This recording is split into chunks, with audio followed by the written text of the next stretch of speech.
Hey folks, we're going to talk a little bit tonight about narcissism and other cluster B personality disordered individuals and some of the more interesting and intriguing red flags regarding how to pick out, in particular, a narcissist. But oftentimes this does go for other cluster B personality disordered individuals of all kinds. So let's just set this up for you. As you may have read in the description, I asked you to think of an example in your life of somebody, maybe they're at home, maybe they're at work, maybe they're somebody that you engage with in your dating life or your personal life. Maybe they're a friend, or maybe they are a not-so-close family member. But the thing that you're going to notice about this person is that they're going to like being humorous at other people's expense. They're going to have absolutely no problem making jokes about other folks, if you will, and they're not going to be able to take those jokes themselves. And I'm not talking about, turning around and bullying the person. I'm certainly not suggesting that somebody should take like bullying in good spirit or in good fun, because that's clearly not something that is ever intended to be fun or funny, right? Bullying is very serious, so I'm certainly not suggesting that you go around bullying even folks with personality disorders. It's not appropriate. But if you've noticed that one person, as we talked about, there are about 1 in 25 people who are narcissists and about 1 in 25 people who are sociopaths. And if you've ever noticed that one person that sticks out to you because they just can't take a joke, I want you to think about this as a potential red flag. Oftentimes, people, as I mentioned, with cluster B personality disorders, in specific sociopaths and narcissists, are very unable to take a joke at their expense. They're very unable to even see sarcasm in otherwise benign subjects. They don't pick it up. They don't get it. I'll give you an example from my life. I do have a couple of narcissists that I've had to that I'm very careful with, and that I do not in any regard allow into my personal space or my personal life. But there are a couple of people who I interact with on social media, either for work or for, other reasons, for political reasons. Maybe some of our viewpoints line up. Maybe we have to work with one another. But I've noticed that, I'm a writer and I will engage in sarcasm now and again. Surprise, surprise to those of you who know me. And I notice that oftentimes even a statement that's not at all about the person in question, if I say something even benignly sarcastic or facetious on my Facebook page or my, Twitter page or what have you, I will get an angry response from the narcissist, from the sociopath, from the cluster B individual. And it, like I said, it doesn't have to be about them. It can be any benign thing that you might joke about. It can be about the weather. It could be about your pet cat. Recently, I posted something very benign about, a TV show that I had watched. And just totally benign, slightly facetious. And the narcissist in question answered with like a very straight-laced and kind of offended attitude. And I thought, well, do they not understand that I'm being facetious? Do they not understand that I'm being sarcastic and that, as a writer, I'm going to engage in humorous sort of interactions, that I'm going to engage in humorous posts and humorous pieces now and again, right? How could they not understand that? And then I kind of looked back, and after engaging with a couple of these folks, I thought, it's funny because I see that they're very sarcastic. They'll make sarcastic comments. They'll write sarcastic pieces themselves for those of them that are writers and that do engage, like I said, on social media and that sort of thing. I'll notice, that they're very sarcastic, they're very facetious themselves, and they can dish it out, but they can't take it. And that, is something that I've studied a little bit here and there over the years, just the fact that apparently this is not something that's unique to me or you or, any of us who've experienced this. It's an issue that comes up for a lot of people that have to interact with narcissists, with sociopaths, with cluster B personality disordered individuals, that we notice that they just don't get the joke, that something doesn't compute, that they don't pick up on sarcasm, they don't pick up on hyperbole. Oftentimes I will get I'm thinking of a couple of narcissists and cluster Bs in particular that I engage with on social media. I do have a little bit of a social media following, so nobody that I'm close with or that could certainly be found out or named. I would never, for any reason, try to name somebody as a narcissist or a cluster B on air, but some of these folks that I engage with purely on social media, I notice that specific people will come back with just irate responses over really silly things, like I said, comments about the weather, jokes about cleaning my house, jokes about my cat. Really benign things, really benign things.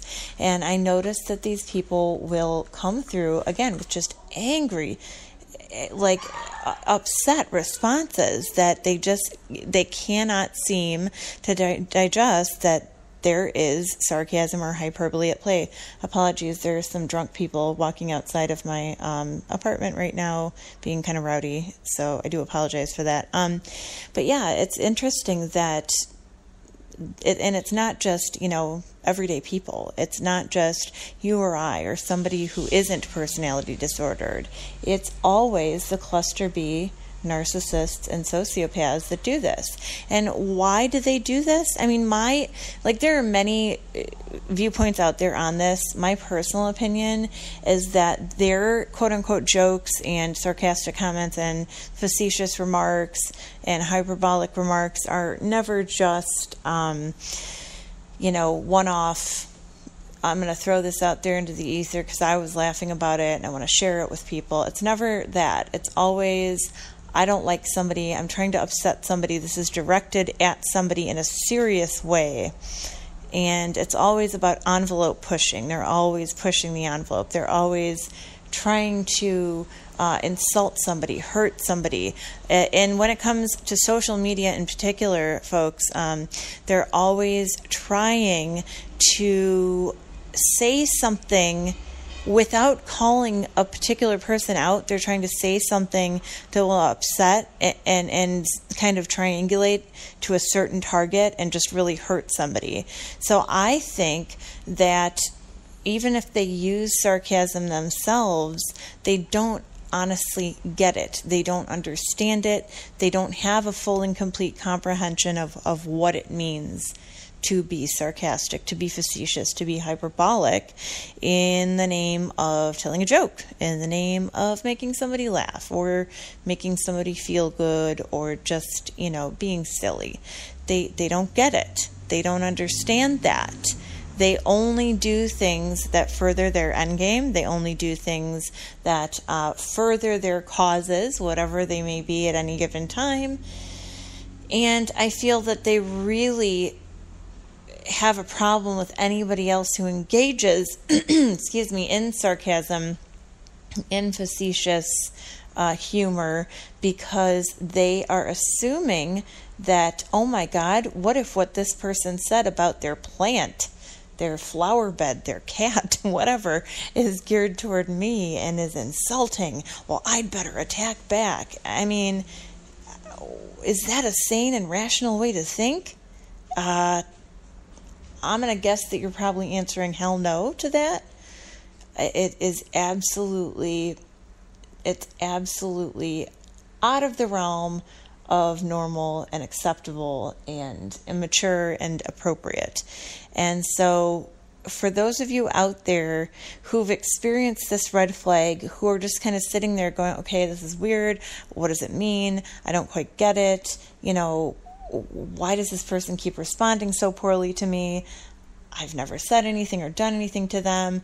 My suggestion is look at the diagnostic criteria for narcissism and for cluster B personality disorders, including sociopathy and narcissism, and even histrionic personality disorder to an extent.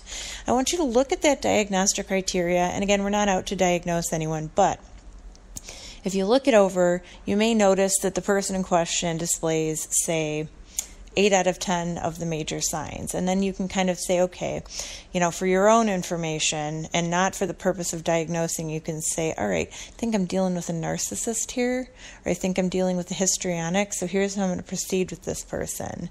So you're not going to, hopefully this little podcast, the shortened podcast, is going to kind of help you be able to identify those red flags and just identify, like I said, what you're dealing with. It's not so much about diagnosing the person in question. It's about, okay, what am I dealing with? What tools can I use? How can I cope better with folks like this when I have to deal with them? And my suggestion to you is not to just stop telling jokes or stop lightening the mood or stop being sarcastic or facetious or hyperbolic, right?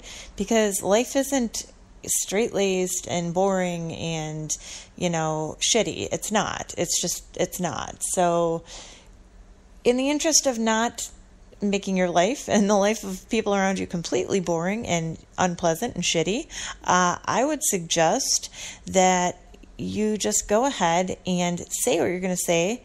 Obviously, don't be purposely disrespectful to anyone, but say what you're going to say, do what you're going to do, be funny, be you, be yourself. And when people respond, either say something like, what an interesting response. That seems a little bit off topic, or gosh, what an interesting response you just gave me. That certainly seems a bit intriguing, or a bit odd, or what have you. Or gosh, it seems like you're upset by what I've just said, and I'm just not feeling you on that. I'm really sorry, you seem to be a bit out of sorts. So just throw it back on them, or like I said, don't respond at all and keep going. A narcissist and a histrionic, and a sociopath too, to an extent, cannot stand when you just keep it moving. That is absolutely devastating to them. So keep it moving. It might be hard, especially, whether it's in your social media feed, in life, if somebody comes up and says something really awful to you after you made a very benign remark or tried to lighten the mood in an appropriate way. It's going to feel bad, obviously, hearing and seeing that kind of behavior. But if you can, like I said, just let it go, move on.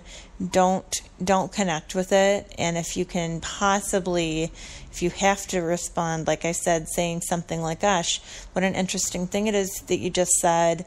I'm really sorry you seem to be out of sorts today. I sure hope you're feeling better soon. Something to that effect. And if it's on social media, don't get into an argument or a fight with this person.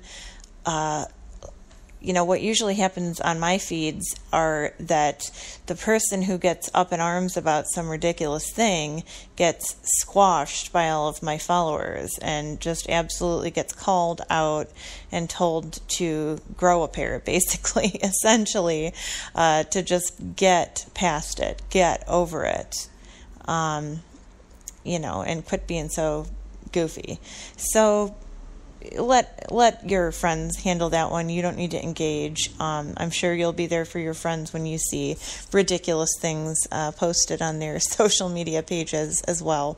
So I hope that gives you a little bit of an idea as to how to deal with Debbie Downers like this, who happen to be narcissists and cluster Bs, both on social media and in life. And if you have any experiences you'd like to share or any questions you'd like to ask, feel free to shoot me an email.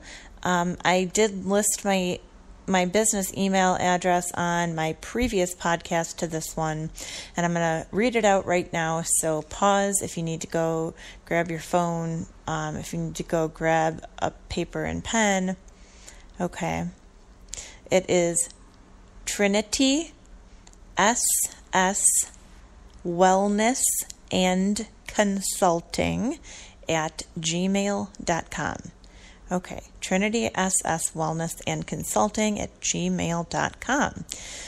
Make sure that you put in the subject line that you are a YouTube viewer or a podcast listener and that you have a question or an experience you'd like to share.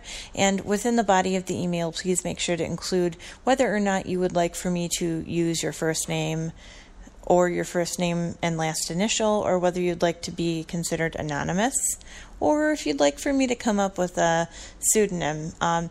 I would prefer, I think, in future to go ahead with either pseudonyms or like first name or first name, last initial, just so that people know that I'm answering their question, because I don't want to answer every question that quote-unquote anonymous writes me and have you wondering if and guessing if I'm answering your question or not, right?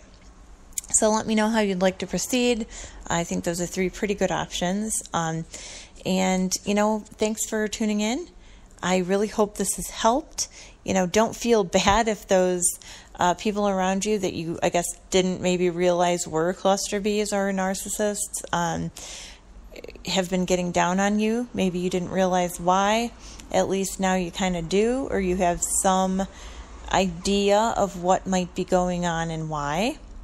And hopefully it can benefit you, and you can use this to your advantage, because as I say all the time, I want you to have the appropriate tools in your tool belt at all times so that you can become more easily accustomed to identifying this behavior immediately and then acting appropriately and then discarding it and moving on and not making it personally about you or internalizing it.